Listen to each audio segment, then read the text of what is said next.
Hello મિત્રો મિત્રો આપણે ધોરણ 10 ના વિજ્ઞાન વિષયમાં ચેપ્ટર નંબર 2 એસિડ બેઝ અને ક્ષારના એસએસસી બોર્ડમાં જે આઈએમપી ક્વેશ્ચનો છે કે જે એસએસસી બોર્ડમાં પૂછાઈ શકે એવા ક્વેશ્ચન છે એ હું તમને આજે જણાવવાનો છું. બરોબર, એટલે કે આઈએમપી ક્વેશ્ચન હું તમને આપવાનો છું. એમાં પહેલો ક્વેશ્ચન છે આપણે 2 માર્ક્સ વાળામાં પહેલો ક્વેશ્ચન છે આઈએમપી ક્વેશ્ચન કે ઘ્રાણેન્દ્રિય સૂચક કોને કહેવાય તેના ઉદાહરણ આપો. એટલે કે ઘ્રાણેન્દ્રિય સૂચકની વ્યાખ્યા લખવાના અને એના ઉદાહરણ લખવાના. બરોબર, આ 2 માર્કમાં પૂછાઈ જાય એવો ક્વેશ્ચન છે. એના પછીનો બીજો ક્વેશ્ચન છે કે ઝીંક ધાતુની મંદ HCl કે મંદ H2SO4 સાથેની પ્રક્રિયાથી હાઇડ્રોજન વાયુ ઉત્પન્ન થાય છે, પણ મંદ HNO3 સાથેની પ્રક્રિયાથી હાઇડ્રોજન વાયુ ઉત્પન્ન થતો નથી.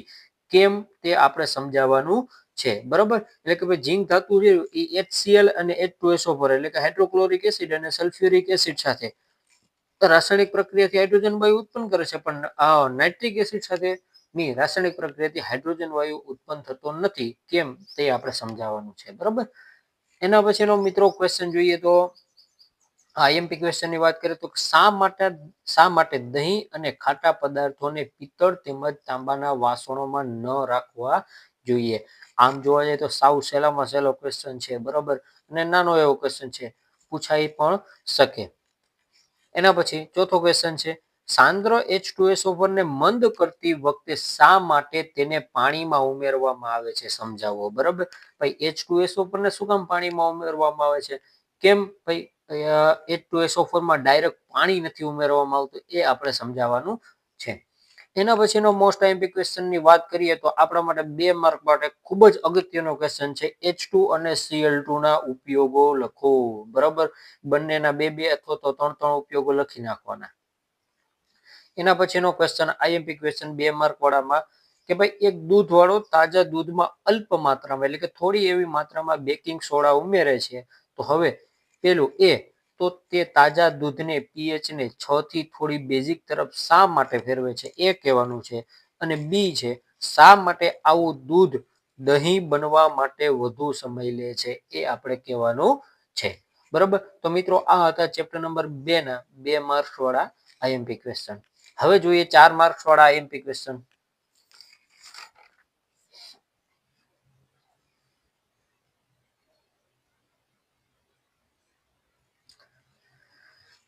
તો મિત્રો 4 માર્ક્સ વાળા આઈએમપી ક્વેશ્ચન જોઈએ તો એમાં પહેલો જ ક્વેશ્ચન છે કે જે મોસ્ટ આઈએમપી છે, દાણેદાર ઝીંકની મંદ H2SO4 સાથેની પ્રક્રિયા આકૃતિ સહ સમજાવો. બરાબર, એની આકૃતિ સહિત આપણે સમજાવવાની છે.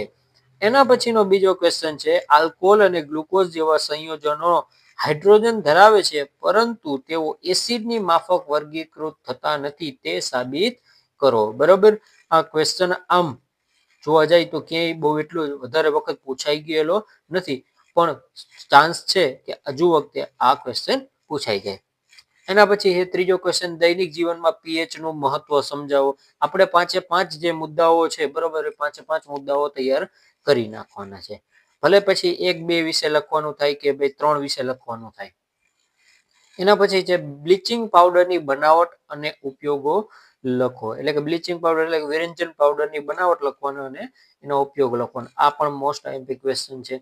એના પછી ધોવાના સોડાની બનાવટ અને ઉપયોગિતા લખો. બરોબર, ધોવાના સોડાની લખવાની, ધોવાના સોડાની બનાવટ અને ઉપયોગિતા લખો. એના પછીનો છેલ્લો ક્વેશ્ચન છે જે મોસ્ટ આઈએમપી ક્વેશ્ચન પૂછાઈ શકે તેવો પ્લાસ્ટર ઓફ પેરિસની બનાવટ અને ઉપયોગો લખો. એટલે કે પીઓપી ની બનાવટ અને ઉપયોગો લખો. બરોબર, તો આ આપણે 4 માર્ક્સ વાળા હતા. આ 6 માંથી કોઈ પણ તમને ગેરંટી સાથે કહું છું કે 1 અથવા તો 2 આટલામાંથી 2 તો પૂછાઈ જ જશે. બરોબર, 1 અથવા તો 2 ફાઇનલ ફરજિયાત પૂછાઈ જ જશે. તો મિત્રો આ હતું આપણે ચેપ્ટર નંબર 2 ના મોસ્ટ આઈએમપી ક્વેશ્ચનો.